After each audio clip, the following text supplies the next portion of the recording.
헬스장, 식당 전부 이 방법으로 되는데 대표님만 안 되는 거예요. 인테리어 디자인 회사 운영하는 분이 마케팅 컨설팅에 몇백만 원 내고 나서 마지막에 들은 말이라고 합니다. 시키는 대로 콘텐츠도 매일 올리고 광고도 돌리라는 대로 돌리고, 근데 결과가 안 나오니까 결국은 대표님이 못 따라와서로 정리가 된 거죠. 근데 사실 저는 그 말이 틀렸다는 거를 바로 알았어요. 이분이 열심히 안 해서도 아니고 못해서도 아니거든요. 제가 이렇게 단언할 수 있는 이유가 뭐냐면, 예전에 글로벌 대기업 브랜드에서 5개국 마케팅을 맡아서 나라별로 제일 잘 나가는 대형 마케팅 에이전시를 고용해서 같이 일했었거든요. 그리고 외국 마케팅 대행사 회사에서 팀장으로 일을 한 적도 있고요. 이 큰 마케팅 에이전시들이 실제로 어떻게 일하는지 그 내부 구조를 다 알거든요. 사실 대기업 브랜드 마케팅이 잘 되는 거는 그 에이전시가 잘나서가 아니에요. 그 밑에 깔려있는 구조가 있어서입니다. 그리고 요새 1인 기업이나 작은 규모로 사업 운영하시는 분들이 구매하는 그런 공장형 컨설팅은 이 기초공사도 안 된 빌딩에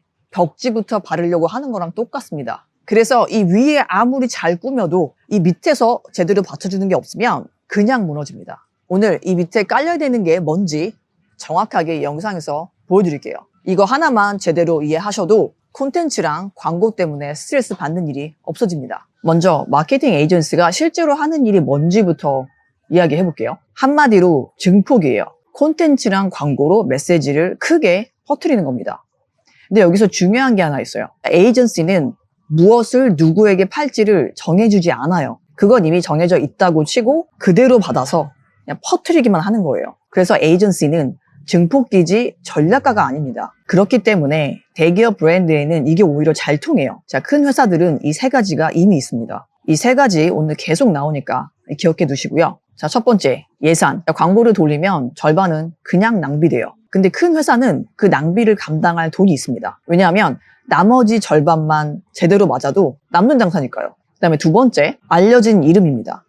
자, 사람들이 아는 브랜드면 광고 한 번만 봐도 거기 이렇게 딱 알아보고 바로 믿죠. 돈을 쓰기 전에 사실 신뢰가 이미 깔려 있는 상태입니다. 물론 거기까지 도달하기 위해서 오랜 기간 투자를 했겠죠. 자, 그 다음 세 번째, 이게 제일 커요. 이 기업 내부에서 이미 정확한 방향을 잡아놓습니다. 무엇을 누구에게 팔지. 보통은 내부의 브랜드 팀 혹은 마케팅 팀이 최소 몇 달 전에 혹은 한 분기 전에 정해놓은 메시지가 있어요. 그리고 에이전시는 그걸 그냥 그대로 받아서 퍼뜨려주기만 하면 돼요. 자, 그래서 사실 큰 회사는 하는 일이 딱 나눠져 있어요. 방향은 안에서 이렇게 정하고 이 퍼뜨리는 일만 에이전시한테 통째로 맡기는 겁니다. 저도 대기업 브랜드 안에 있었을 때 이렇게 일을 했었고, 제가 마케팅 에이전시 내부에서 이런 대기업 클라이언트를 위해서 일할 때, 그러면 1인 기업 혹은 작은 팀으로 운영하는 사업 같은 경우에는 보통 이 세 가지 중에 하나도 없거나 그냥 예산만 조금 있거나 그 정도 수준이에요. 낭비를 할 수 있는 예산도 없고 아직 아무도 이름을 모릅니다.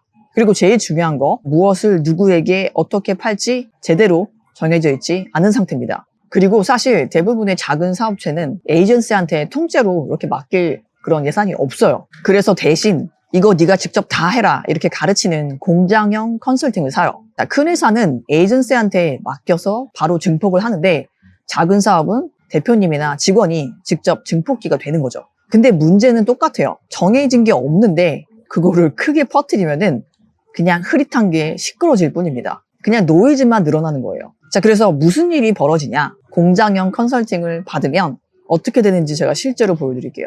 이런 공장형 컨설팅에 정말 데이고 나서 저를 찾아오신 대표님이 실제로 겪으신 일입니다. 이분은 컨설팅에서 시키는 거를 정말 성실하게 다 했어요. 90일 동안 하루도 안 빼고 직접 콘텐츠 올리고, 릴스도 본인이 찍고, 광고도 매달 직접 돌리고, 숫자만 보면 나쁘지 않았어요.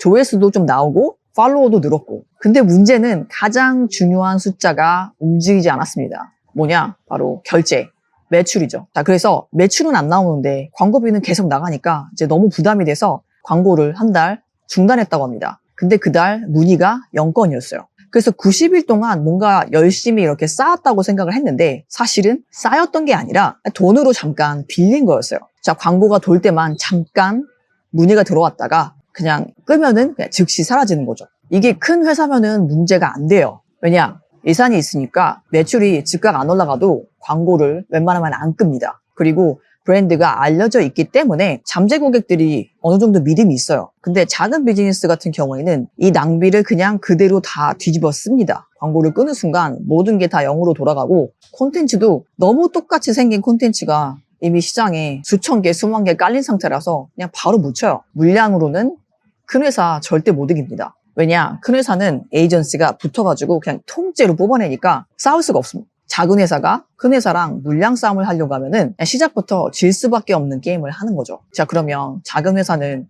뭐 방법이 없냐? 작은 회사가 이길 수 있는 방법은 딱 하나예요. 큰 회사가 죽었다 깨나도 못하는 게 하나 있습니다. 바로 뾰족함이에요. 유명한 마케팅 전략가들이 여러 권의 책을 통해서 이렇게 말했습니다. 작은 회사들은 큰 회사를 정면으로 부딪혀서 절대 못 이긴다. 이길 수 있는 방법은 딱 하나. 큰 회사가 신경을 안 쓰는 아주 작은 분야를 골라서 거기에서 1등이 되는 거. 자, 이거를 희생의 법칙이라고 부르는데 대기업처럼 정말 넓은 분야에서 모든 사람을 타겟으로 하면서 다 잡으려고 하면 오히려 불리하고 정말 작은 분야에서 1등이 되는 것만이 작은 기업이 살아남을 수 있게 하는 유일한 무기다. 이겁니다. 예를 들어보면 큰 회사는 대형마트고 작은 회사는 한 가지만 전문적으로 파는 그런 전문점이라고 생각하시면 돼요. 큰 대형마트는 없는 게 없죠. 근데 뭐 하나 정말 깊이 있게 파진 않아요. 왜냐하면 더 많은 사람들을 대상으로 많이 팔아야 되니까 한 가지에 집중해서 좁게 들어갈 수가 없습니다. 근데 그에 반해서 전문점은 한 우물만 깊게 팔 수가 있죠. 큰 회사 입장에서는 작아서 건드리지 않는 부분 있죠. 그 자리에서 최고가 되는 겁니다. 자, 이거를 작은 회사, 우리 같은 전문가 사업에 대입을 해서 생각을 해보면 좁게, 뾰족하게 타겟팅을 잡아야 수익성이 올라가고 단가도 더 받을 수 있는 겁니다. 자, 공장형 컨설팅의 문제가 뭐냐면 우리 같은 특정 분야의 전문가를 더 뾰족하게 만들어주는 게 아니라 이 붕어빵 찍어내듯이 붕어빵 틀에 모든 사람들을 넣은 다음에 남들이랑 똑같이 찍어내는 겁니다. 자, 작은 사업의 그 유일한 무기인 그 뾰족함을 오히려 지워버립니다. 난 잘해보고자 컨설팅 돈 맡기고 한 건데 의도치 않게 내가 가진 유일한 무기를 뺏기는 결과를 초래합니다. 자, 근데 이런 공장형 컨설팅이 존재하고 계속 이런 거를 구매하는 사람들이 있는 이유도 사실 간단해요. 자, 이렇게 똑같은 붕어빵 틀을 몇백 명, 몇천 명한테 계속 팔아야 자, 그 컨설팅 사업이 효율적으로 크거든요. 그래서 이런 전문가 사업인 경우에 대표님 한 명의 사업을 들여다보고 뾰족하게 포지셔닝을 잡아주는 것 자체가 이 공장형 컨설팅을 파는 입장에서는 판매하기가 구조적으로 불가능한 겁니다. 그래서 사실 이 작은 사업, 이 전문가 사업에 제일 필요한 거를 제일 안 줍니다. 의도가 나쁜 게 아니라 공장형 컨설팅 사업 구조가 그럴 수밖에 없어요. 자, 그러면 제가 말씀드리는 이 뾰족함이라는 게 도대체 뭔지 인테리어 사업하는 대표님 예를 들어볼게요. 자, 처음에 타겟이 인테리어 필요한 모든 사람이었어요. 엄청나게 넓죠. 자, 근데 이렇게 넓게 타겟을 잡는 순간 세상에 있는 모든 인테리어 업체랑 똑같아지는 겁니다. 비전문가인 고객 눈에는 다 비슷하니까 비교하게 되는 게 결국 가격이 되는 거예요. 그래서 콘텐츠를 아무리 올려도 결제로 이어지지가 않습니다. 자, 여기에서 바꾼 건 딱 하나예요. 정확하게 누구에게 무엇을 팔지 이거를 뾰족하게 훨씬 좁게 다시 잡은 겁니다. 자, 이렇게 되면 콘텐츠가 자연스럽게 달라져요. 그리고 이걸 본 사람들은 아, 이 전문가는 다르다 이렇게 자연스럽게 느끼게 되고 찾아옵니다. 자, 그래서 가격 비교를 안 하게 돼요. 광고를 크게 돌리지 않아도 그냥 딱 맞는 사람이 알아서 찾아와요. 그래서 문의량은 줄지 몰라도 매출은 늘어나게 되는 겁니다. 근데 여기서 정확하게 누구를 공략하고 어떻게 팔지는 비즈니스마다 답이 다 달라져요. 그걸 잡아내는 게 진짜 제대로 된 비즈니스 컨설팅이 첫 번째로 하는 일이고요. 자, 오늘 말씀드린 거를 간단하게 정리를 다시 해볼게요. 첫 번째, 작은 기업이 대기업처럼 마케팅을 하려는 거는 처음부터 몸에 안 맞는 옷을 입은 거다. 큰 회사 옷을 작은 사업에 입히면 안 맞는 게 정상이에요. 그 다음, 큰 회사랑 물량으로 싸우려고 하면 질 수밖에 없는 게임입니다. 왜냐? 큰 회사는 예산, 브랜드 인지도, 그리고 방향, 이게 이미 다 있는 상태고 에이전시가 딱 붙어가지고 증폭시켜주거든요. 자, 그 다음 작은 회사, 자, 우리 같은 특정 분야 전문가들이 가져갈 수 있는 유일한 무기, 이거는 뾰족함밖에 없습니다.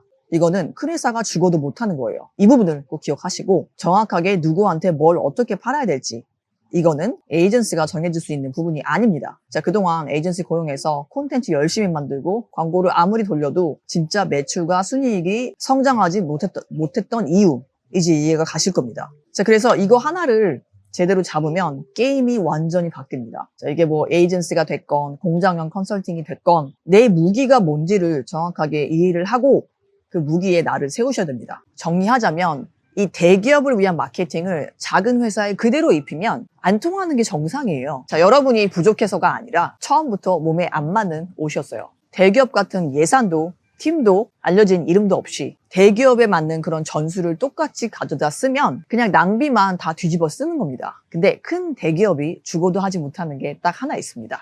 바로 뾰족함이에요. 이 뾰족함이 어떻게 매출로 이어지는지, 제가 어떻게 90% 이상의 마진을 가져가면서 사업을 혼자 운영하는지 자세하게 정리해둔 영상이 하나 있어요. 물량으로 쏟아내는 대기업 마케팅이 아니라 작은 비즈니스에 맞는 고효율 방식 제대로 도입해보고 싶으신 분은 지금 바로 이 영상 이어서 보세요.